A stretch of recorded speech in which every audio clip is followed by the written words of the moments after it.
La mobilisation enfle et la tension monte dans les rues de Hong Kong. La police a fait usage de gaz lacrymogène contre les manifestants. Le gouvernement local avait exigé peu avant qu'ils cessent de défier la loi et se dispersent pacifiquement. Plusieurs dizaines de milliers de personnes ont érigé des barrages mercredi dans les artères principales de l'ancienne colonie britannique. Rassemblement massif devant le Conseil législatif pour bloquer le projet de loi visant à autoriser les extraditions vers la Chine. Face à la montée croissante de la grogne, les autorités locales ont fait un pas en arrière et annoncé le report de l'examen du texte. Une petite victoire pour les protestataires.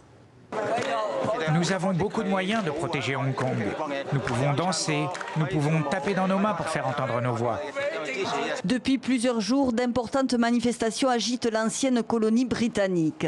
Jeudi dernier, les avocats vêtus de noir ont ouvert la marche avec une longue procession pour s'ériger contre cette réforme annoncée il y a quelques mois par les autorités locales.